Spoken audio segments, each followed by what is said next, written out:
ആചാര്യ TV Hindu ആചാരങ്ങളെയും അനുഷ്ഠാനങ്ങളെയും കുറിച്ച് കൂടുതൽ അറിയാൻ ഈ ചാനൽ സബ്സ്ക്രൈബ് ചെയ്യുക. എൻ്റെ ജ്യോതിഷ സംബന്ധമായ വിഷയത്തിലേക്ക് ഏവർക്കും സ്വാഗതം. ഞാൻ ഇന്ന് പറയുന്ന ജ്യോതിഷ സംബന്ധമായ വിഷയം വീടും വാഹനവും ഏത് ദശാകാലത്ത് വന്നു ചേരുമെന്നാണ്. ഇപ്പോൾ പലരും എന്നോട് ചോദിക്കുന്നത്, പലരും ചിലപ്പോൾ പ്രശ്നം വെക്കാൻ വരുമ്പോഴോ അല്ലെങ്കിൽ ഫോണിൽ കൂടി ഓൺലൈനായിട്ട് ചില കാര്യങ്ങളൊക്കെ ചോദിച്ചറിയും. അപ്പോൾ അവരും ചോദിക്കുന്ന കാര്യമാണ്, ഞങ്ങൾക്ക് എന്നൊരു വീടുണ്ടാവും, ഞങ്ങൾക്ക് എന്നൊരു വാഹനം വാങ്ങാൻ സാധിക്കും. ഇതൊക്കെ പലർക്കും അറിയാൻ താല്പര്യമുള്ളൊരു വിഷയമാണ്. അതുകൊണ്ടാണ് ഞാൻ ആ ഒരു വിഷയമായിട്ട് ഇവിടെ അവതരിപ്പിക്കുന്നത്. പലരും ആഗ്രഹിക്കുന്ന കാര്യമാണ് സ്വന്തമായൊരു വീട്, ഇല്ലേ? പലരൊക്കെ മിക്കതും വാടകക്കാരായിരിക്കും, ഇല്ലേ? അപ്പോൾ അവർക്ക് സ്വന്തമായൊരു വീടെന്ന് പറഞ്ഞാൽ അവരെ ചിരകാലമായിട്ടുള്ള അഭിലാഷമായിരിക്കും. അതെന്ന് കിട്ടും ദൈവമേ, എന്ന് എനിക്കുണ്ടാവും.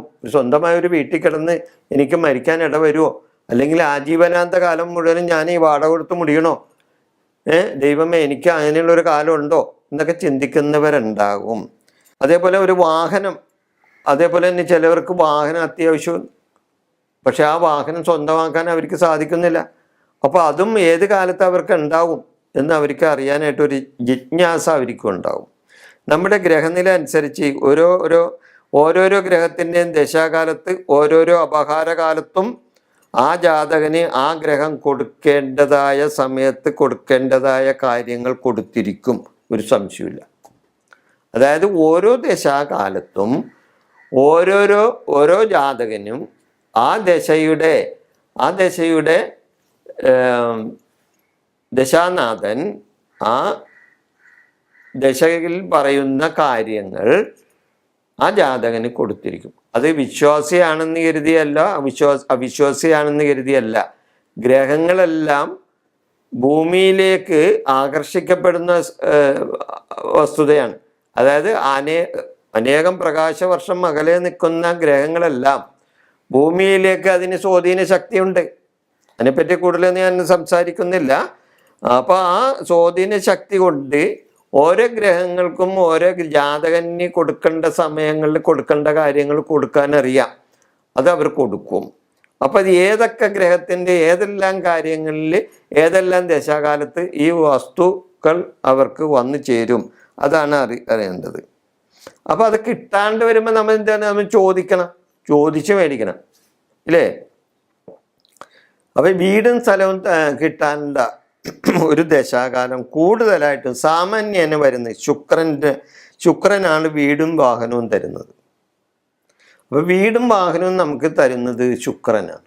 അപ്പോൾ വിവാഹത്തിൻ്റെ കാരകത്വം ശുക്രനാണ് കേട്ടോ. വിവാഹം അർപ്പിക്കുന്ന ആളും ശുക്രൻ തന്നെയാണ്. അപ്പോൾ ശുക്രനിൽ നിന്ന് നമുക്ക് വീടും സ്ഥലവും കിട്ടും. ശുക്രദശാകാലത്ത് അവൻ അറിയാതെ തന്നെ ഈ പറഞ്ഞ കാര്യങ്ങൾ അവനിൽ വന്നു ചേരും.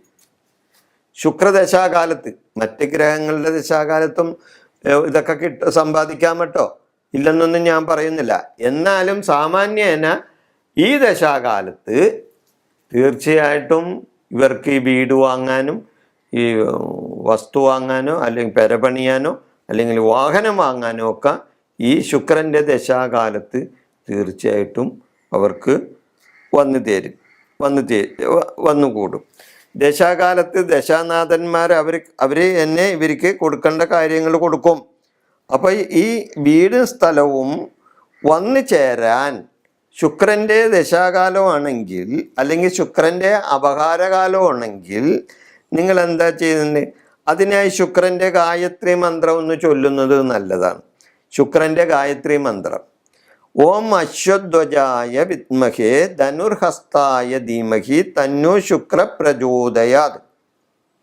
ഇതാണ് ശുക്രൻ്റെ ഗായത്രി മന്ത്രം. അതായത് ഓം അശ്വധ്വജായ വിദ്മഹേ ധനുർഹസ്തായ ധീമഹി തന്നു ശുക്ര പ്രചോദയാത്. ഈ മന്ത്രം 4 വരി ഈ മന്ത്രം ഒന്ന് ചൊല്ലിയാൽ തീർച്ചയായിട്ടും നിങ്ങൾക്ക് ശുക്രഭഗവാന്റെ അനുഗ്രഹം ഉണ്ടാകും, ശുക്രഗ്രഹത്തിൻ്റെ അനുഗ്രഹം ഉണ്ടാകും. നിങ്ങൾക്ക് വീടും വാഹനമൊക്കെ ഈ സമയത്ത് വന്നു ചേരും. ഇതാണ് ഏറ്റവും സാമാന്യമായ ഒരു കാര്യമാണ് പറയുന്നത്. ചിലപ്പം മറ്റ് ഗ്രഹങ്ങളുടെ ചില സമയത്തൊക്കെ ഇതൊക്കെ വന്നു ചേരാം, ഇല്ലെന്നൊന്നും ഞാൻ പറയുന്നില്ല. എന്നാൽ ഏറ്റവും കൂടുതൽ ഈ ശുക്രൻ്റെ ഈ സമയത്ത് തീർച്ചയായിട്ടും നിങ്ങൾക്ക് കിട്ടിയിരിക്കും. ഈ വിഷയം ഞാനിവിടെ അവസാനിപ്പിക്കുന്നു. ജ്യോതിഷ സംബന്ധമായ കാര്യങ്ങൾക്ക് നിങ്ങൾക്ക് എന്നെ വിളിക്കാം. നന്ദി, നമസ്കാരം.